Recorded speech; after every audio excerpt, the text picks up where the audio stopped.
Massa, he say, where you get that long hair from, girl? I say, 'cause I ain't scared of him. I ain't scared. He already beat me as nothing but a bitty baby. He say, where you get that long hair from, girl? And I say, why it ain't mine. It's from some grandma or some mama for me that got some master stuck his, inside her and made one like me. Sip, instead of having, kinky short hair like the mama or the grandma. She got her some fine hair like the massa.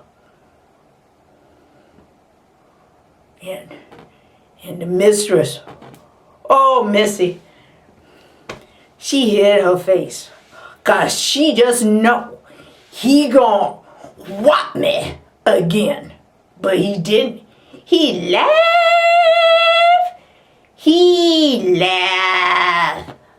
Massa.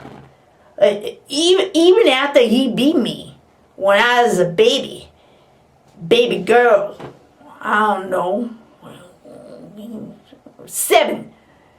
Even when he beat me then, even when I first started bleeding, even when after that he took me, like, I guess that's the way he made little Missy with big Missy. Even then, Master say, you so funny. You so funny, gal. You just make me laugh. Ha, ha, ha. And Master, the devil, he never make me laugh.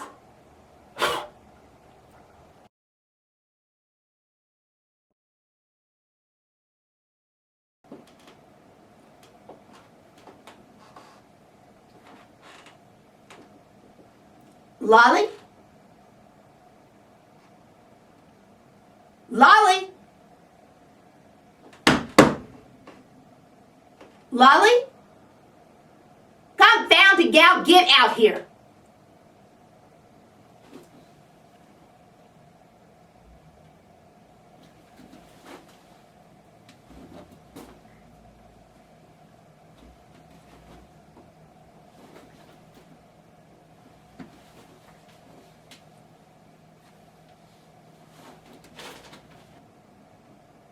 You stop that.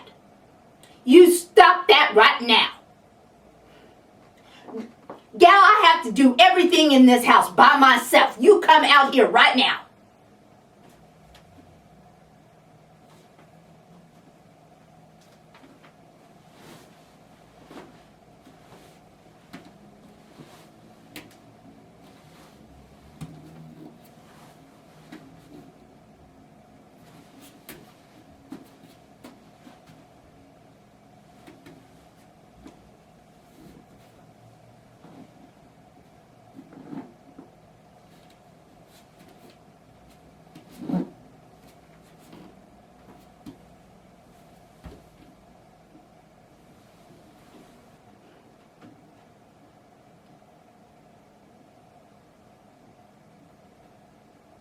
You got on any drawers under that?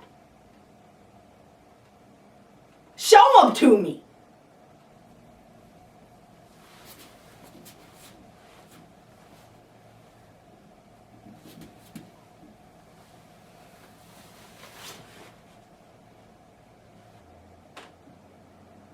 You got a jumper on under that, gal.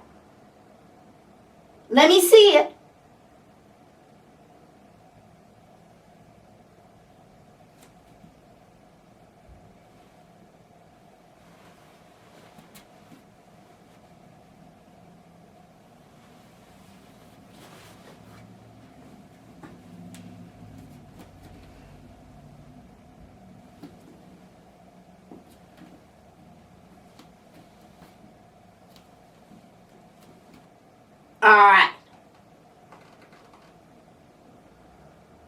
Are you hungry? Yeah. Come on out. I give you some breakfast. I mean that, gal.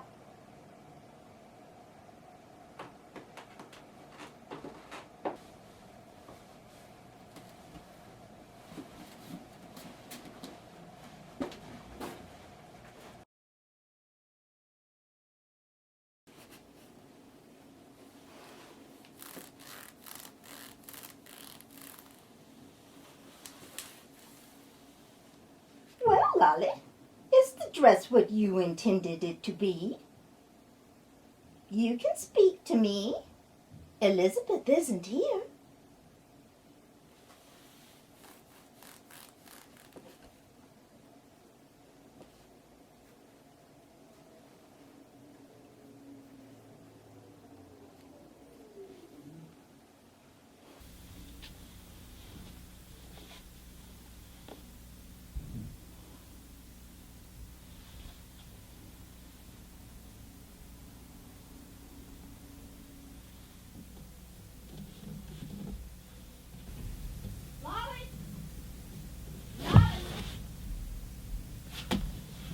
Oh dear, it is always inevitable that she will be looking for you and that she will be angry. You'd better run. Damn it.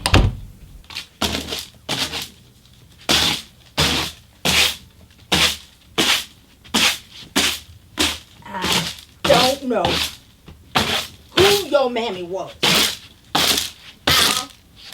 I don't think your mammy is me, Missy. Man in there dying, and you and LaLi in that dress. Man in there dying, and that man is your husband. And don't tell me he's a bad man. He's an evil man. That man, Missy, that your husband. Your husband. You met him. You tried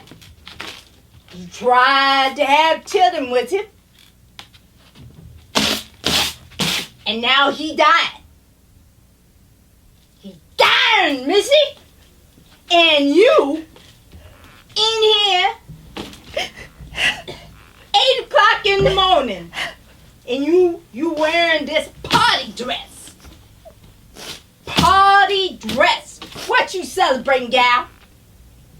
It ain't your birthday. I know who my daddy is.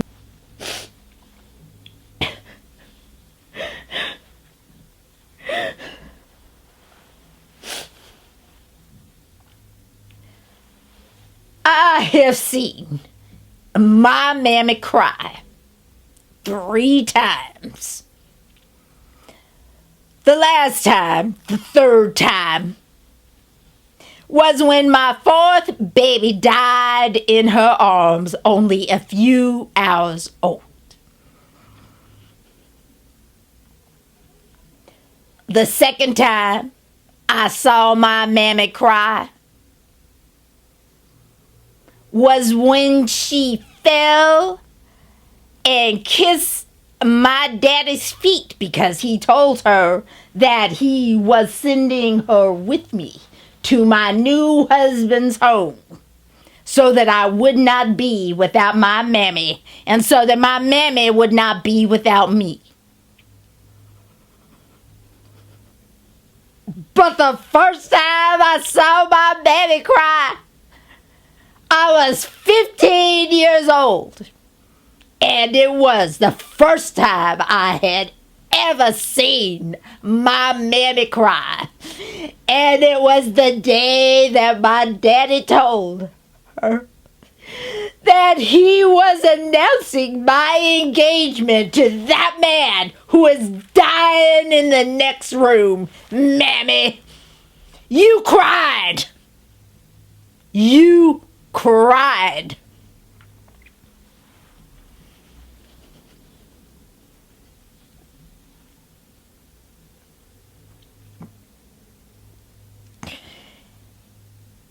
And Mammy, I am not celebrating because he soon will be dead.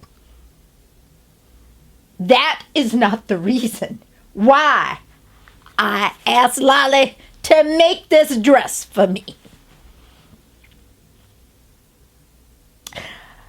I am celebrating because he is finally suffering. I know that he is suffering as much as I have suffered ever since the moment that I stepped across the threshold of this house.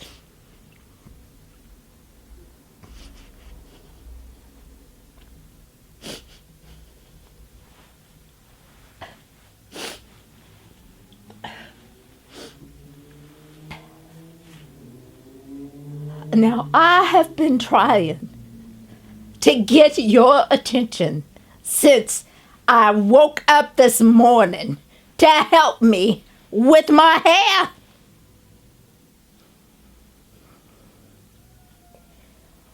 I think that my hair is feeling the excitement. My excitement. Please help me with my hair. Let us do something together that we know how to do.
Mammy,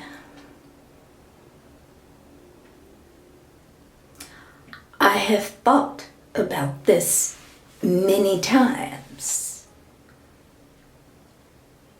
How to tell you what that evil man did to me.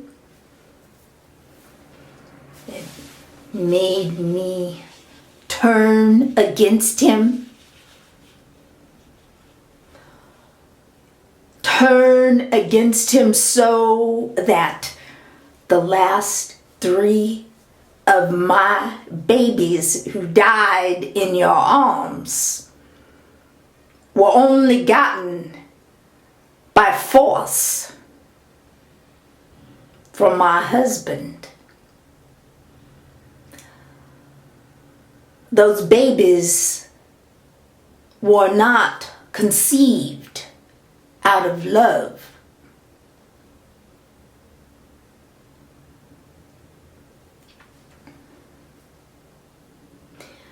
And now that the time is upon us when he will no longer be here, and in a manner of speaking, we will all be somewhat free because we have all been in his thrall.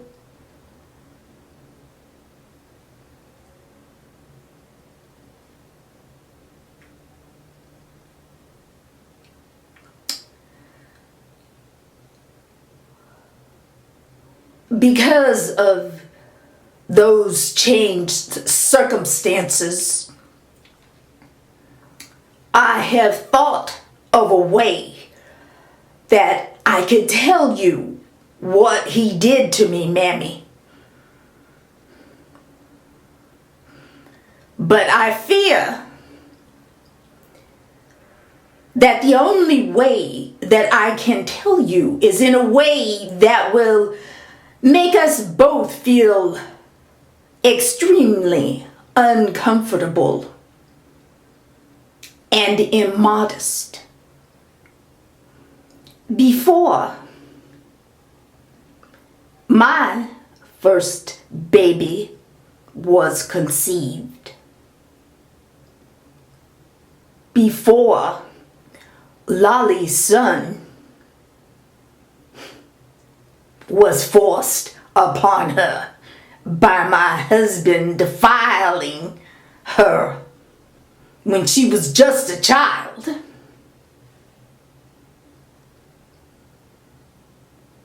we all agreed about the horror of that, are we not? Before that time, I still willingly went to my husband's bed. I did like to be touched that way. I did like the way it felt.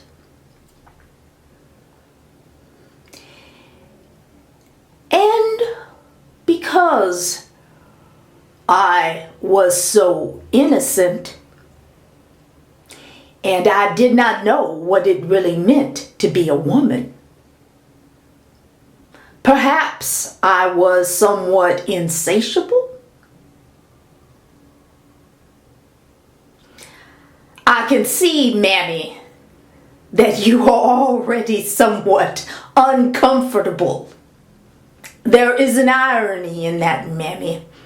All the horror and death that you have seen from taking care of so many people, from helping all the rest of us deal with death while you were alone. Except for me, perhaps. But you have been a solitary woman. I remember you telling me, and you remember telling me the night before I came to my husband's house, the day of my wedding. You told me that you were so sorry that you could not explain what he was going to do because you had never let a man do that to you. My mother was dead. My father is not the kind of man who has any sense of there being humanity in women, not even his own daughters. I do not know how he ever could have explained to me the shocking things that I was about to experience. So, Mammy, you have no idea what it is to feel. I am sorry that I have to say this word, Mammy. You have no idea what it feels like to be a whore in your own husband's bed. It was not enough for him.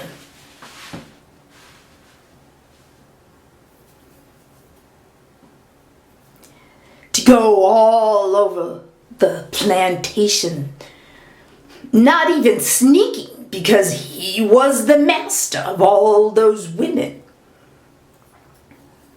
It was not enough for him to defile and terrorize a child, so much so that now she cannot speak. You remember, I taught LaLi to read. I think we can agree that there must have always been some sort of insanity in him. It's barely tolerable for me to ever have been in the same room with his family. They're all somewhat strange. But the last time I went willingly into my husband's bed,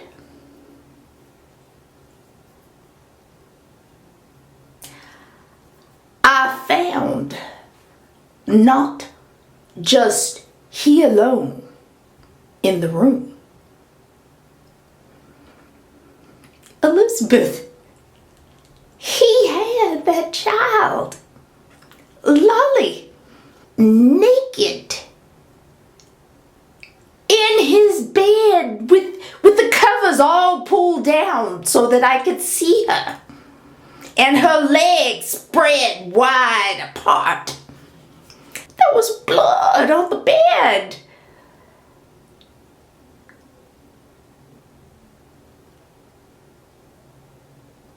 And he took off my clothes and said he wanted me to take her the way that he took me. You look as though you can barely contain yourself. I am so sorry, but there is one more thing. He was so angry when I refused to do what he wanted. He grabbed me by the hair, not by the neck, because he knew that my mammy would see the imprint of his evil, filthy fingers on my neck. He beat me all over my body where you wouldn't see it, Mammy. I'm so sorry, Mammy. Mammy, forgive me. Mammy. I needed you to know not want you to think of me as contracting his illness of evil. And I am truly sorry, Mammy, to have kept such a big secret from you. I promise, Mammy, it is the only one that I have ever kept from you.